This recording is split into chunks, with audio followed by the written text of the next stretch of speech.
Olá, meus amigos do canal Retorno da Glória, que vocês tenham um bom dia, uma boa tarde ou então uma boa noite, dependendo do horário em que estão assistindo a esse vídeo. E que a paz de Cristo, a qual excede todo o entendimento humano, esteja sobre cada um de vocês. E está escrito: então parou Jesus e mandou que lhe trouxessem. E tendo ele chegado, perguntou-lhe: que queres que eu te faça? Respondeu: Senhor, que eu torne a ver. Lucas 18, versículos 40 e 41. Bom, meus amigos, vocês conhecem o contexto desse maravilhoso milagre. Jesus estava caminhando próximo à cidade de Jericó e junto a ele estava uma grande multidão. E estando um homem cego à beira do caminho e ficando esse consciente de que era Jesus que se aproximava, ele começou insistentemente a pedir que Cristo, o filho de Davi, tivesse misericórdia dele. E depois de vencer a prova do desânimo, pois ele não permitiu que as palavras daqueles que o desanimavam viessem a afetá-lo, finalmente Jesus pede para que o tragam à sua presença. E agora, estando ele diante do Todo-Poderoso, o cego ouviu dos lábios de Cristo as palavras: o que queres que eu te faça? Veja, meus irmãos, a maior necessidade daquele homem naquele momento era poder enxergar. E essa bênção prontamente lhe foi concedida.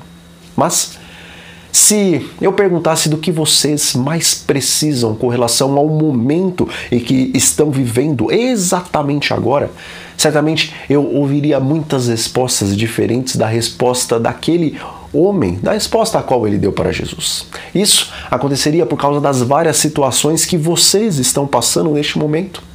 Mas, meus amigos, vamos imaginar que Jesus esteja passando por este mundo e a igreja em Laodiceia, a qual é, conforme lemos em Apocalipse capítulo 3, miserável, pobre, cega e nua, começa então a clamar para que o Senhor, o Filho de Deus, tenha misericórdia dela. E então, imaginemos que Jesus pede aos seus anjos que tragam a igreja de Laodiceia até a sua presença e ele pergunte para ela: o que queres que eu te faça?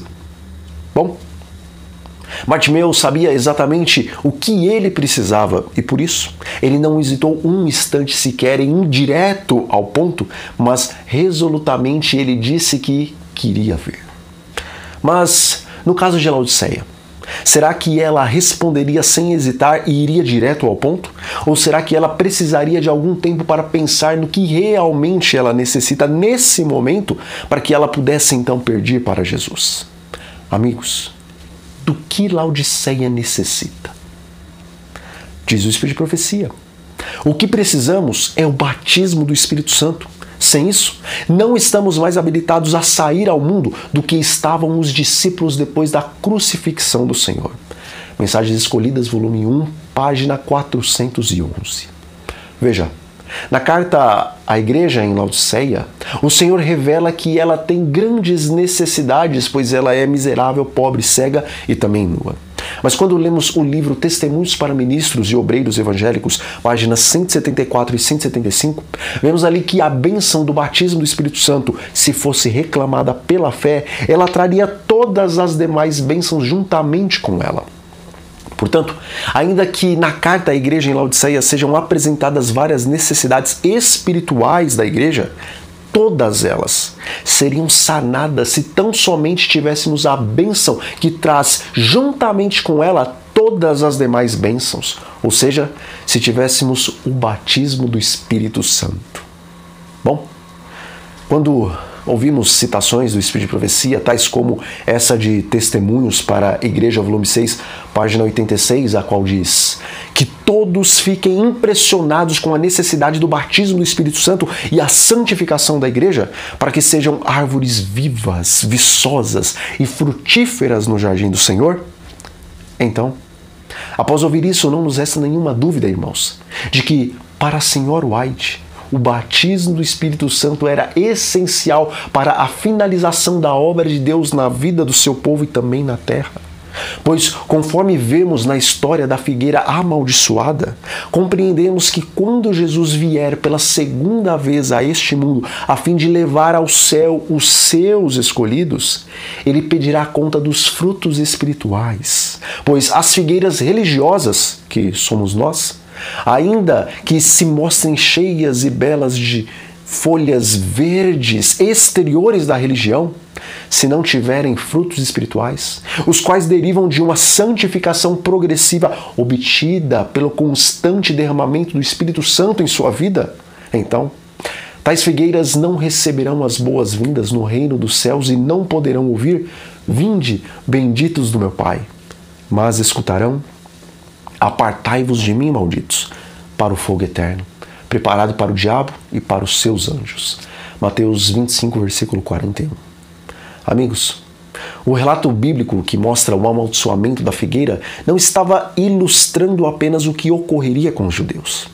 Pois, apesar daquela figueira representar o povo escolhido de Deus para apresentar ao mundo antigo que só existia um Deus único no universo e que as demais divindades das nações pagãs eram abominações, aquela figueira estéril não apenas representava o Israel em geral como não tendo dado os frutos que o Senhor desejava que eles dessem, mas aquela figueira também representa cada indivíduo daquele povo.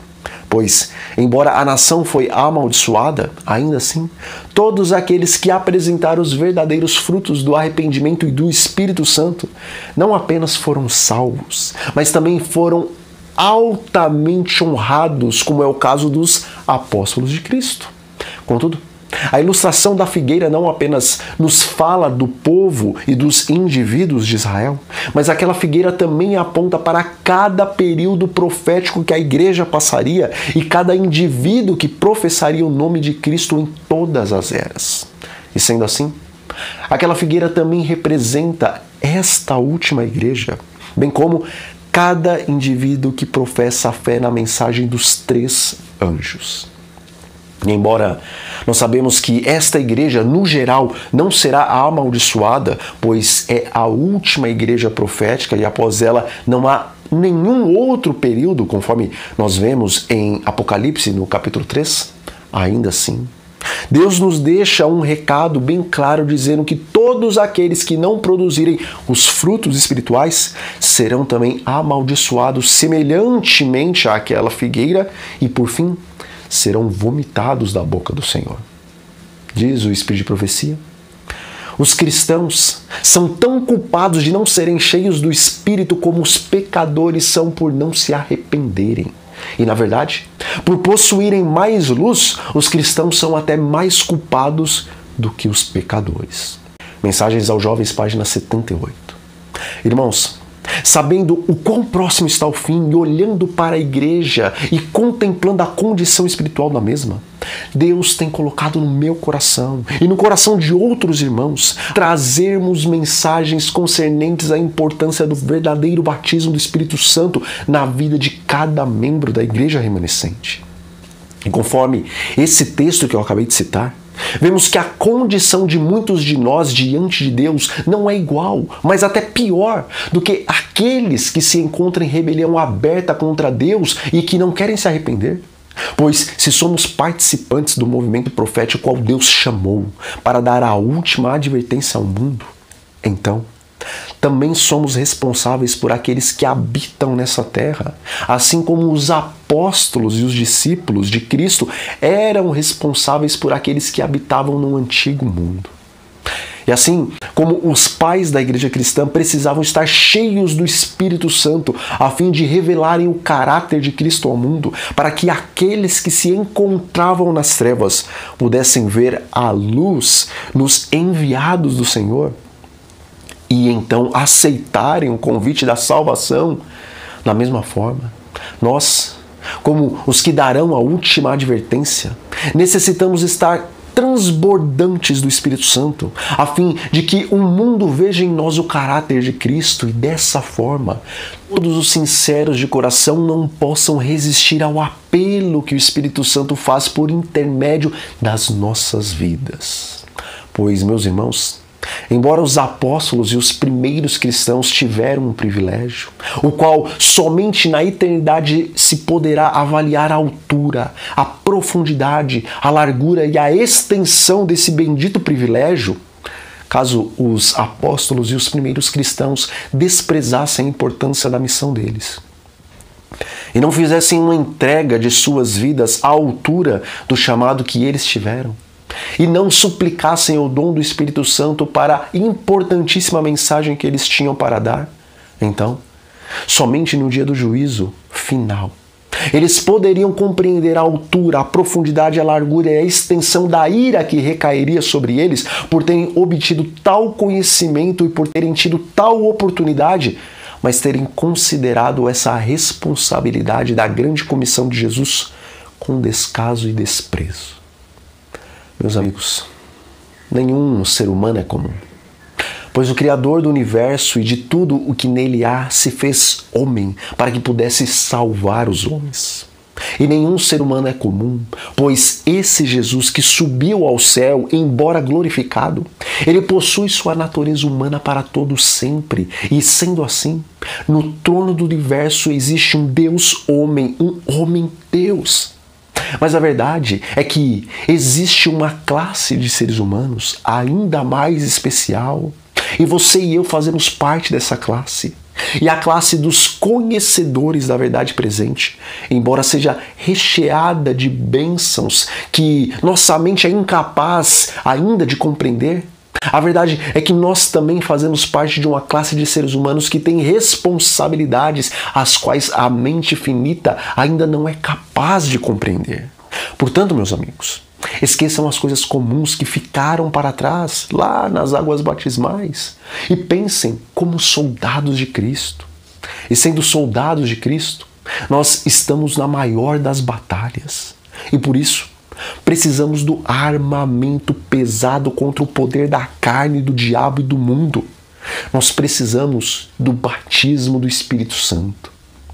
E a verdade, meus irmãos, é que hoje o Senhor dos altos céus olha compassivamente para cada um de nós que fazemos parte da igreja de Laodiceia e nos pergunta: o que queres que eu te faça?